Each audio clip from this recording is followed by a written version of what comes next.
Bien, tenemos noticias internacionales que vamos a revisar junto a nuestra compañera Marianne Schmidt. ¿Cómo estás? Hola, ¿cómo estás? Muy buenos días. Estábamos pendientes de este plebiscito en Rusia que permitiría a Vladimir Putin eventualmente prolongar su mandato, superando incluso a Stalin. O sea, ¿qué pasó al final? O sea, todo indica que sí, y fue un referéndum que duró 7 días. 7 días por la pandemia y también para asegurarse de alguna manera que la mayor cantidad de gente votara. Finalmente, Vladimir Putin se le abrió este camino para gobernar hasta el año 2036, con un apoyo, Claudia, que fue abrumador. Al final el mandatario ganó este referéndum de la reforma constitucional que le podría permitir extender su mandato por estos 2 periodos más. En estas elecciones concurrió mucha gente y lo hicieron en estos 7 días para poder reducir posibles aglomeraciones en medio de la pandemia, pues se han registrado varios casos, tanto de muertes como de contagios en Rusia. El último reporte lo entregó la Comisión Electoral Central e informó que con la totalidad ya de los votos escrutados, el 77,9% de estas papeletas fueron a favor de las enmiendas constitucionales y el 21% restante en contra de las reformas de la Carta Magna. Por lo tanto, el resultado no fue una sorpresa y prueba de ello es que las reformas ya habían sido aprobadas por el Poder Legislativo a comienzos de este año y además el nuevo texto de la Constitución ya está a la venta en las librerías de Rusia y eso sí es muy llamativo. Habló el principal opositor, Alexei Navalny, quien afirmó que los resultados entregados por el gobierno son falsos y una gran mentira. Va a tener que justificar por qué señala eso. Dijo que no tiene nada que ver con la opinión de los ciudadanos rusos. Recordemos que los detractores del Kremlin que no hicieron campaña debido al confinamiento por el coronavirus han considerado que el referéndum es fraudulento y su único objetivo es garantizar a Putin una presidencia de por vida que lleva más de 20 años en el poder, no solo como presidente, sino en forma con una alternancia también como primer ministro. De hecho, antes del plebiscito hubo varias protestas que decían, básicamente acá no se justifica hacer un plebiscito, que básicamente habían un par de cambios que tenían, por ejemplo, que ver con que ahora se establece en esta nueva constitución, que el matrimonio, por ejemplo, es la unión entre un hombre y una mujer, dejando de lado, por ejemplo, la opción del matrimonio homosexual, pero que básicamente acá todos le dan la lectura, básicamente Putin quiere hacer esta enmienda para poder mantenerse en el poder. Él dijo que no necesariamente quiere eso, que no lo ha decidido, pero que quería tener abierta esa posibilidad. Exactamente, y la forma de garantizarlo de alguna manera era a través de este referéndum en el cual se mostraba muy confiado porque la popularidad de Putin es también altísima. Claro. Vamos a ver otra situación que nos lleva a Europa, pero que tiene directa relación con Venezuela. Ha hablado esta mañana la alta comisionada de Derechos Humanos de la ONU, Michelle Bachelet. Ella presentó un nuevo informe sobre Venezuela. En el documento sobre violaciones de los derechos humanos se señala 38 presuntas ejecuciones de jóvenes entre mayo del 2019 y mayo de este año a manos de las Fuerzas de Acciones Especiales y otras ramas del chavismo.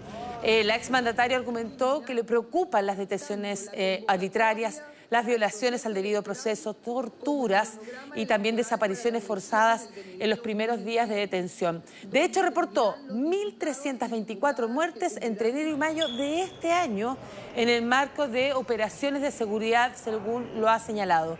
En medio de la grave crisis que ha estado afectando duramente a Venezuela, señaló que la población de ese país continúa sufriendo graves violaciones a sus derechos económicos, sociales, debido a sus bajos salarios, altos precios en los alimentos, sabemos que ahí tiene una situación muy preocupante debido a la inflación, persistentes carencias de los servicios públicos y un precario acceso al sistema de salud, y justo cuando estamos en plena pandemia. ¿Cómo estamos con Perú? La verdad, un verdadero caos reinó en ese país. La primera jornada de reapertura después de 100 días de un estricto confinamiento, cuarentena, fueron los primeros, junto con nosotros, en tomar medidas apenas ya la situación era compleja en Latinoamérica. Y así lucían las calles, Claudia, de Lima. Bueno, ahí vemos al presidente hablando al presidente Vizcarra, pero la situación en las calles era muy preocupante después que se levantara este confinamiento en 18 de las 25 regiones, es decir, no en todo el país. Se mantiene, eso sí, las fronteras cerradas, los bares y los clubes nocturnos también. Fueron cientos los vendedores ambulantes. Ese es el gran problema que enfrentan los países latinoamericanos, el alto porcentaje de trabajos informales, lo que genera la preocupación, sobre todo la posibilidad de contagio. Y había muchos ambulantes que congregaron en pleno centro de Lima, la capital, mientras en las calles también se veían enormes tacos producto del intenso tráfico vehicular.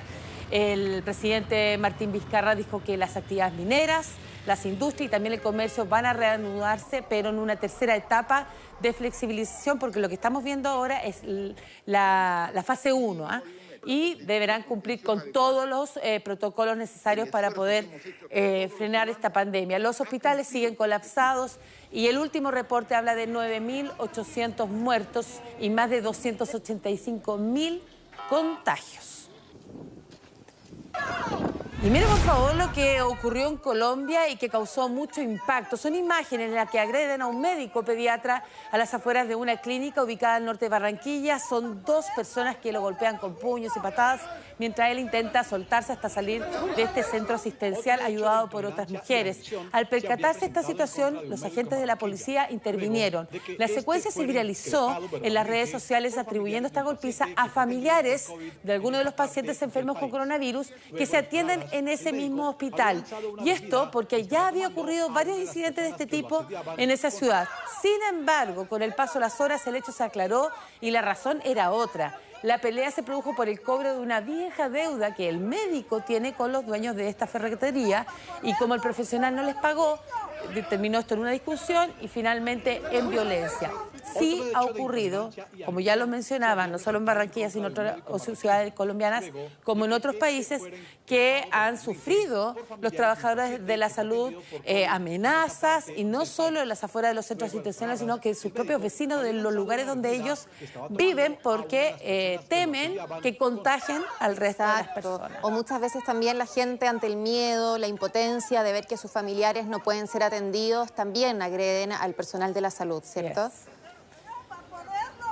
Muy preocupante lo que ha pasado en México en las últimas horas. Se trata de un ataque armado en un centro de rehabilitación de drogas que dejó al menos 24 muertos. Según los testigos, varios sujetos ingresaron a este lugar violentamente armados, obligaron a todos a que los que se encontraban en su interior que se tendieran en el suelo y luego los empezaron a disparar.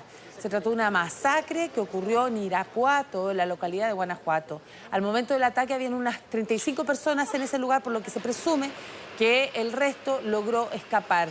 Tras el incidente llegaron los agentes de la Guardia Nacional, también las Fuerzas de Seguridad Pública del Estado, que es lo normal que ocurra, porque sabemos que son zonas donde operan altamente, tiene mucha presencia los carteles de la droga. Y según las primeras informaciones, el centro de rehabilitación estaría funcionando más encima de manera ilícita. Este tipo de lugares ha sido también blanco constante de estos ataques. 01